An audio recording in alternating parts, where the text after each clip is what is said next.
So we're Project Polish Productions, and we're just a humble team of master's students trying to produce a game by August 4th. And what you saw there was some key clips from some of our gameplay we've been doing. And I would like to talk to you a little bit more about our game, starting with story, moving into mechanics, talking a little bit about scope, and being able to show you that gameplay as well as our visuals. So as you saw, our game is a 3D side-scrolling adventure. And I'm going to go ahead and start out with some of the story. So we take a lot of our inspiration from Greek mythology, and specifically the tale of Orpheus and Eurydice. And if you're not caught up to date on your Greek mythology, Orpheus was a son of Apollo, and he fell in love with Eurydice. And Eurydice died a very tragic death, and Orpheus was so distraught over this that he wasn't willing to leave her dead and wanted to bring her back from Hades. And that is kind of the inspiration for our game.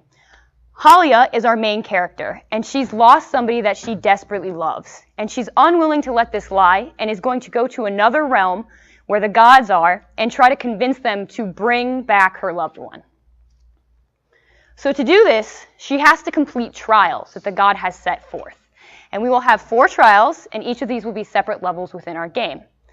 And this realm itself is very fantastical and very whimsical and very different from our own. And during this time, she comes to this realm, and something interesting happens. Her spirit is pulled forth from her body, and this spirit is named Oko. So together, they have to work together to get through each of the trials, and Oko is a representation of Halley's emotions during these trials. So you'll actually be controlling both of these characters at the same time on one controller. Halley is controlled via the left joystick with her movement, and her action button is on the left trigger. And Oko is controlled on the right joystick, and his action button is on the right trigger. So when I explain the mechanics, I'll be referring kind of back to this so you can get an understanding of how it works. On top of that, in each of the different trials, Oko takes on different states based on Halley's emotions. And with each of these states, Oko has different abilities and different properties. Along with that, the tether limits Oko's movement from Halley. On top of that, Oko and the tether change states, and sometimes it can be detrimental or positive for Halley. And they have to utilize these different properties to get through these trials. So now I'm kind of going to walk you through what each of those mechanics are. There's 4 of them, and then we'll go ahead and show you the gameplay of them. So the first one is what we call a reveal mechanic.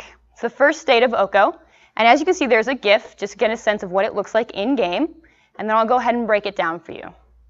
So what happens is when you hit the right trigger, Oko is pulled into Halley. And when this happens, there's a bubble that reveals things that you couldn't see previously.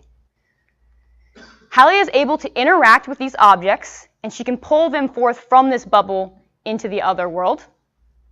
And after a certain amount of time, Oko will be pushed forth back from Halley, popping back out. So it's a limited amount of time you can utilize this ability.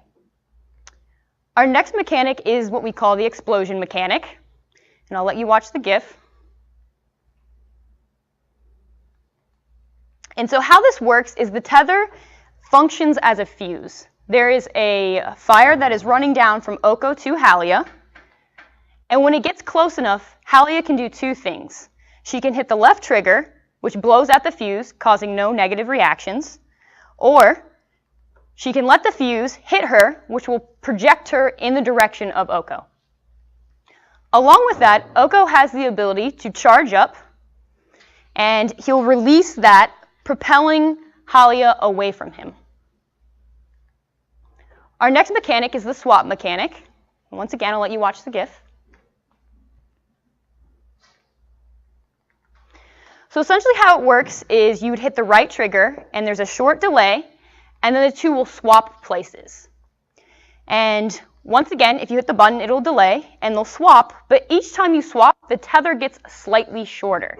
So as we said, Oko is constrained by his movement based on this tether, so your maximum length decreases each time you utilize this ability. And it'll continue to a minimum distance, and once it's at this minimum distance, it will not decrease any further.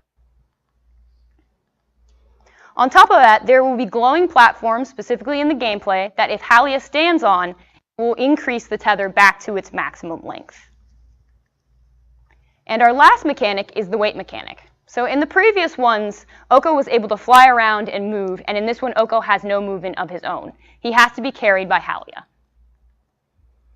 And so Halley is also limited by the tether in this state, as Oko cannot move himself, so she's restrained by Oko.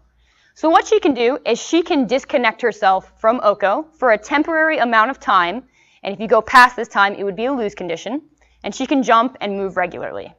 On top of that, she can reconnect the tether when she gets within a certain range of Oko. Next, she can pick up Oko, and she can carry Oko around, which is how he moves.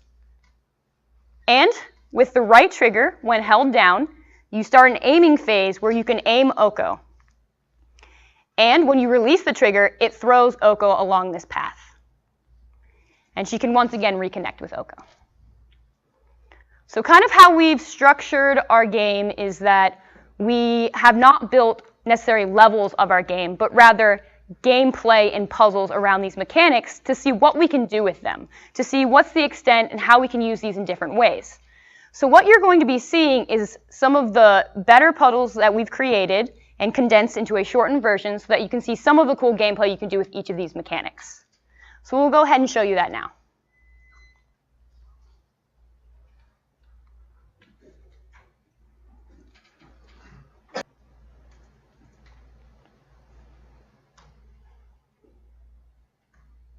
So down in this bottom corner is UI, just to help you understand what's going on. You'll be able to see timers down there as well as changes within the tether state. So first off, he's going to walk over towards the spell.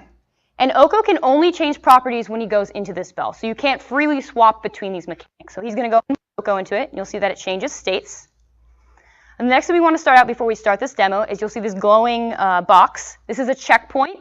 When he passes it, it will glow. And if he activates the trigger condition, both of them will respawn there. So this glowing box up here is a lose condition for Halley. So when he jumps up and touches it, he'll respawn. So just so if you see that during the game, that is what is happening. And several different things have different lose conditions. Sometimes it's a lose condition if Oko touches it. Sometimes it's a lose condition if Halley touches it. Charley will showcase that before moving on with the rest of the gameplay. So now we'll go ahead and let him play through some of it so you can see this.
So that's our mechanical showcase, and just so you're aware, we've created around 20 minutes of gameplay, and we obviously couldn't show you it all here. So if you want to, you can go to this link and you can see the rest of our gameplay. It's also underneath of the YouTube in the YouTube description if you're interested.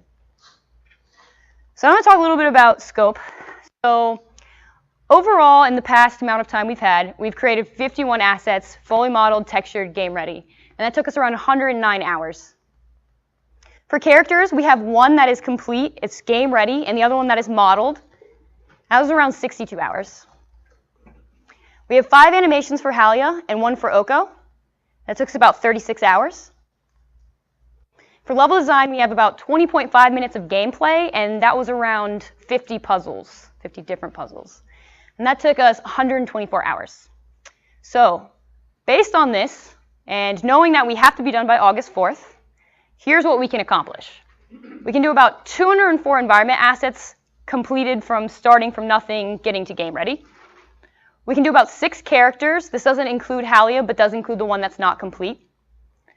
We can do around 77 animations. This is split between bipedal, such as Halley and the other characters, as well as Oko. And we can do around 20 minutes of overall gameplay. So that'd be, our game would be around 20 minutes in length. And so now I want to talk a little bit about our level creation process and how we plan on tackling it going forward. So we're going to start with taking these mechanical puzzles that we have and putting them in front of people and seeing which ones are hard and which ones are easy and which ones do people like and which ones don't they. And we're going to allow that to inform the way that we gray box our level and the way that we position those puzzles and how we pace it. After we have the gray box done, we're then going to test the gray box, looking at our pacing and other elements. And after that, we're going to create our second pass at the gray box level. Then our assets are going to be due, and we're going to put those assets into the game. And that's going to be, the level is going to be due about that time. And then we want to do another testing to make sure that with our assets and any of our story elements are all reading well with the mechanics. And our level would be complete on the 19th of April. And that is just one level, and we've decided to work on the swap mechanic first. And so we're going to follow this process for all of our levels. And as you can see, there's overlapping between when we start one level and we do the next one. And we should be finished by around July 12th, giving us around 2 sprints, 4 weeks worth of extra time. So now we're going to show you the aesthetic standard. We're really excited to show you all of this. My team's been working incredibly hard on this. And everything you will see is stuff that has been produced by our team, including the music and the sound effects, the art, the particle effects, animations, everything. So we'll show you that.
that's what we have to show you. Thanks.